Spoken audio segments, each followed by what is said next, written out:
আজ থেকে প্রায় 50-60 বছর আগে বাংলাদেশ থেকে কিছু সংখ্যক হিন্দু লোকেরা ভারতে চলে গেছিল।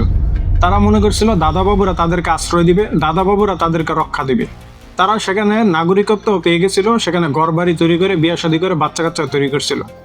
কিন্তু এই 2026 সালে এসে তাদের নাগরিকের হক থেকে বঞ্চিত করছে, তাদের ভোট অধিকার থেকে বঞ্চিত করছে, তাদের ঘর বাড়ি ভেঙে চুরমার করে দিছে এবং জোর জবরদস্তি ধরে বাংলাদেশের বর্ডারে নিয়ে আসছে, তাদেরকে বাংলাদেশে পুশিং করবে।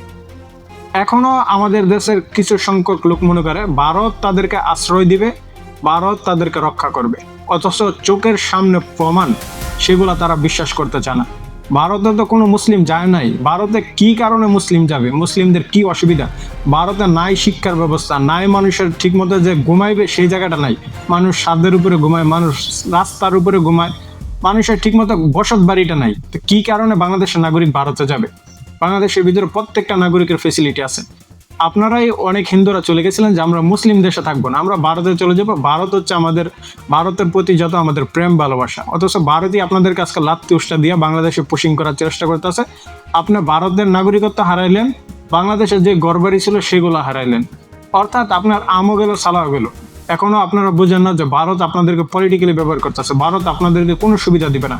প্রত্যেকটি নাগরিকের, সে যে কোনো ধর্মেরই হোক, নিজের সার্বভৌমত্ব রক্ষা করার নাগরিকের কর্তব্য এটি। আপনারা সেটি পালন করতেছেন না, আপনারা দেশকে আরো বিলিয়ে দিতেছেন। আপনারা এ ধরনের উদ্গার যে বক্তব্যগুলো দেন এগুলো মানুষকে ক্ষেপ্ত করবে। বাংলাদেশের একটি মুসলিম দেশ, এই দেশটি 1947 সালে মুসলিম হিসাবে আলাদা হয়েছে, এটি মুসলিম দেশ, 92% মুসলিম। কিন্তু এমন কোনো একটা জায়গা আছে যেখানে হিন্দুদেরকে দেওয়া হয় না বা হিন্দুদের সাথে জোর জুলুম করা হয়? আপনারা প্রত্যেকটি সেক্টর আছেন, কোন সুবিধাটা আপনারা নাগরিক হক থেকে বঞ্চিত হচ্ছেন? আপনারা স্কুল, কলেজ, ইউনিভার্সিটি, হসপিটাল, প্রত্যেকটি সরকারি সেক্টর আপনাদের জব আছে, অথচ ভারতের দিকে দেখেন মুসলিমদেরকে আর্মিতে নেওয়া হয় না, মুসলিমদেরকে বিভিন্ন সুবিধা দেওয়া হয় না। বাংলাদেশে এমনটা কি আপনাদের সাথে করা হচ্ছে? আপনি একটা নাগরিক হিসাবে যতটুকু পান আপনাকে রাষ্ট্রীয় ততটুকু দিতেছে, তারপরেও আপনারা দেশের প্রতি প্রত্যেকটা হিন্দু ভাইয়ের ভারতের প্রতি এত প্রেম ভালোবাসা কেন? ভারত বাংলাদেশকে ধ্বংস করতে চাচ্ছে। আপনাদেরকে একটি মুসলিম এবং হিন্দু একটি দাঙ্গা লাগানোর পরিকল্পনা অনেক বছর ধরে ভারত করে আসছে, যেটি পারতেছে না। এই সুযোগটা নিতে আসে রাম মূর্তিকে কেন্দ্র করে। রাম মূর্তি আপনারা এরকম একটি জায়গার ভিতরে দিতে চাচ্ছেন যেটি হচ্ছে চিকেন নেকের কাছাকাছি। ভারত অনেক বছর ধরেই এই প্ল্যানিংটা করে আসছে যে সেখানে একটা হিন্দুত্ববাদী তৈরি করবে এবং মুসলিমদের সাথে একটা দাঙ্গা লাগাবে। মুসলিমদের সাথে দাঙ্গা লাগালে কি হবে? আপনারা কি মুসলিমদের সাথে পারবেন? এই যে চৈতালি চ্যাটার্জি দেশ বিরোধী যেভাবে আচরণ করতেছে, যেভাবে উদ্ভট বক্তব্য দিতেছে, মুসলিমরা যদি খেপে যায় এদেশে আপনাদের অসুবিধা হয়ে যাবে।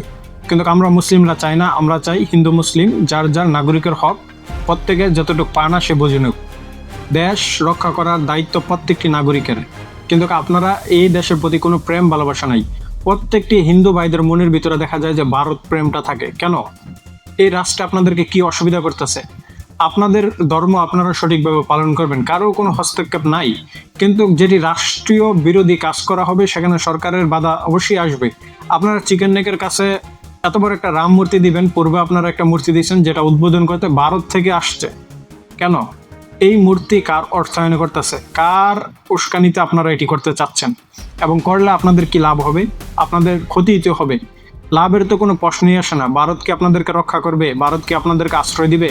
ভারত জাস্ট পলিটিক্যালি ইস্যুতে আপনাদেরকে ব্যবহার করতেছে টয়লেটের মতো।